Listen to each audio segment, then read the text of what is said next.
He thought he could twist the truth and walk away clean. A white police officer standing in a courtroom, his voice steady but his eyes cold.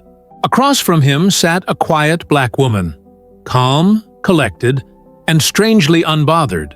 He accused her of things she never did, confident that the system would take his side, as it always had. The judge listened. The room held its breath, and through it all, she said nothing. No anger, no defense, just silence, the kind that hides storms. What no one in that room knew was that this woman had faced battles far greater than lies. She'd worn a uniform he could only dream of, carried burdens he could never bear, and earned respect he could never fake. But in that courtroom, the truth was about to turn. And when it did, the world would see who really deserved to stand tall. Before that day in court, Alicia Morgan lived a quiet life. She kept to herself, renting a small apartment on the edge of town, working as a physical trainer at the community center. To most people, she was just another face, polite, strong, and soft-spoken. But those who watched her move saw something different. Precision in every step, focus in every breath. She carried herself with the posture of someone who had once been trained to survive chaos. Yet, she never talked about her past. Every morning, Alicia would jog through the park, helping a few elderly veterans stretch or guiding kids through morning drills. The way she encouraged them, calm, firm, disciplined, felt almost military. But in her neighborhood, titles didn't matter much. People judged what they saw, not what they didn't know. One evening, after finishing a late shift at the gym, Alicia drove home through an unfamiliar shortcut. A quiet street, lined with shuttered stores. She didn't realize a patrol car had been trailing behind her. Its headlights flashed suddenly, cutting through the still night. She pulled over immediately, hands visible on the steering wheel. The officer approached, tall, broad, and wearing the kind of smirk that made her uneasy. His tone was sharp, accusing her of reckless driving. Alicia calmly explained she hadn't broken any laws, but his words grew louder, meaner. Within minutes, backup arrived, and what should have been a simple conversation turned into an unnecessary arrest. She was pushed against her car, her wrists cuffed, her dignity stripped. That night, as the patrol lights faded into the dark, Alicia sat in the back seat, staring out the window. Not with fear, but with the kind of quiet strength that comes from surviving worse. She didn't fight back. She didn't plead. She just waited, knowing the truth had a way of finding daylight. And when the summons came, a court date filled with lies and fabricated charges, she simply nodded, prepared to face it all. Because deep down, she knew something the officer didn't. The battlefield wasn't always made of sand and bullets. Sometimes it was made of lies and pride, and she was trained for both. The courthouse smelled faintly of old, paper and disinfectant, the kind of sterile scent that did nothing to hide the weight of judgment inside its walls. Alicia stood alone near the back, hands clasped in front of her, dressed simply in a dark blue blouse and pressed slacks. The officer who'd arrested her, Sergeant Brian Harlow, strode in like he owned the place. His uniform was crisp, his posture arrogant, his eyes locked on her with quiet satisfaction. He had built his story carefully, claiming she had resisted, cursed, and even struck him. There were no body cameras that night, and the two other officers on scene had conveniently backed his version. On paper, it looked airtight. For most, that would have been the end. But Alicia wasn't most. When her name was called, she stepped forward with the same calm precision she carried in every movement. She didn't tremble. She didn't argue. She simply listened.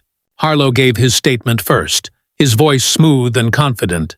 He painted a picture of an aggressive woman with an attitude, sprinkling his words with all the subtle poison that comes from practiced prejudice. Each sentence he spoke was designed to provoke doubt, to make her look like the problem.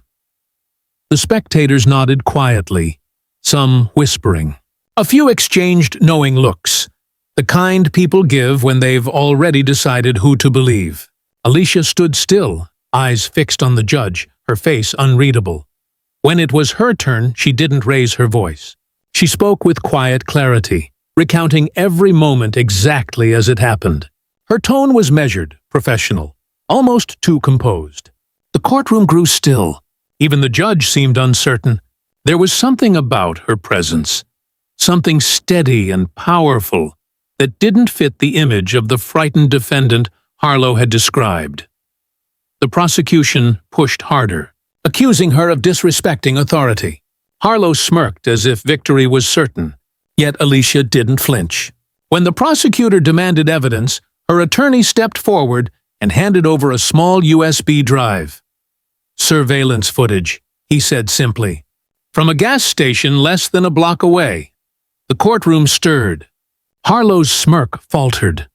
The video began to play on the screen. Grainy, distant, but clear enough. It showed Alicia standing calmly by her car, speaking with Harlow. Her hands were visible the entire time.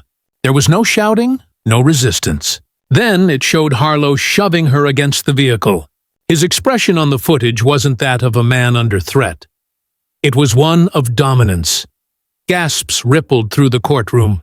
Harlow's attorney scrambled to object, claiming the footage was inconclusive. The judge leaned forward, studying the screen, his brow furrowed. Still, Alicia said nothing. She didn't even look at Harlow. Instead, she focused on a small bracelet around her wrist, a simple band of woven thread, worn and faded. It had been given to her by one of her teammates years ago, back when her battles were fought overseas, not in courtrooms. When recess was called, Harlow stormed out into the hallway, jaw clenched, eyes burning. He cornered Alicia as she walked past. "You think that little clip means anything?" he hissed. "People like you always play the victim, but in the end, it won't matter." Alicia paused for a moment, meeting his gaze without blinking. "It always matters," she said softly. "Even when it takes time," he laughed, but his voice shook just enough to betray uncertainty. When the session resumed, the defense called one last witness, a retired Marine colonel who had recognized Alicia's name on the docket. He explained how he'd served alongside her in operations no civilian could ever imagine. He spoke of her bravery, her discipline, her loyalty. The courtroom fell silent. Harlow shifted uneasily. The realization began to sink in. The woman he'd humiliated wasn't just some random civilian. She was a decorated Navy SEAL, one who had saved lives while he fabricated stories for power. The tension in the room turned thick, electric. The judge looked between them, the weight of truth settling in like a storm about to break. And for the first time since her arrest, Alicia allowed herself a small breath, steady, controlled, like a soldier waiting for the final order, because she knew the real battle wasn't over yet. The world was about to see what happens when arrogance collides with honor, and when truth finally stands its ground. The air inside the courtroom felt different when the judge returned. No one spoke. No one dared. The clerk's pen hovered above the paper, and even the ceiling fans seemed to slow, as though the entire room sensed the weight of what was about to happen. Sergeant Harlow sat rigid, jaw tight, his once confident stare flickering with unease. Alicia stood quietly beside her lawyer, eyes forward, posture perfect. She didn't need to speak anymore. The truth was already marching toward her like an unstoppable force. The judge cleared his throat. "We've reviewed the footage and the testimony." His voice was low but steady. "And it is evident that the defendant, Ms. Alicia Morgan, did not resist arrest. Nor did she commit any of the offenses described by Officer Harlow." A murmur rolled through the courtroom. Harlow's face drained of color. The judge continued, each word falling like a gavel of its own. "Furthermore, the court finds that Officer Harlow's conduct during and after the arrest demonstrates clear abuse of authority." Alicia remained motionless. The silence that followed wasn't empty. It was justice taking shape. Then, from the back row, the retired Marine colonel rose once more. "Your Honor," he said respectfully, "there's something the court should know about Ms. Morgan." He turned, facing the room. "She's not just a citizen defending herself. She's Lieutenant Commander Alicia Morgan, United States Navy, a decorated SEAL who has served this country with distinction." Gasps echoed off the marble walls. Harlow's head snapped toward her. Disbelief etched across his face. For the first time, he truly saw her, not as the woman he tried to humiliate, but as someone whose courage outshone his entire career. The judge leaned back slowly. "Is that true, Ms. Morgan?" Alicia nodded once. "Yes, Your Honor." The courtroom erupted into whispers. Harlow lowered his eyes, his arrogance crumbling under the weight of the revelation. The man who had lied under oath, who had used his badge as a weapon, now sat small beneath the truth. The judge's gavel struck once. Case dismissed. Charges expunged. Officer Harlow, you are hereby suspended pending internal investigation. And just like that, it was over. Alicia turned to leave, the crowd parting quietly. As she passed Harlow, she paused, not to gloat, not to scold, but to salute. A simple, sharp motion, the kind he didn't deserve, but one that reminded everyone watching what real honor looks like. In that moment, the courtroom wasn't just a place of justice. It became a battlefield of truth, and Alicia Morgan had just won hers. When Alicia stepped outside the courthouse, the sun hit her face like a quiet blessing. The noise behind her, the whispers, the headlines forming, the questions shouted by reporters, all faded into the distance. For her, the victory wasn't in the gavel strike or the murmurs of shock. It was in something deeper, something quieter. For years, she had served her country without expecting thanks. She'd walked through deserts, oceans, and cities torn apart by conflict, carrying the weight of others' safety on her shoulders. And yet, here at home, the place she'd fought to protect, she had been treated like a criminal because of the color of her skin. Still, she had chosen grace over rage, truth over fear. As she walked down the courthouse steps, an older veteran, his uniform jacket faded but neatly pressed, approached her. His eyes were full of respect. He didn't say a word, just gave her a nod, the kind only soldiers understand. She returned it silently, the corner of her mouth lifting in a quiet smile. Inside, Sergeant Harlow sat alone at the defendant's table.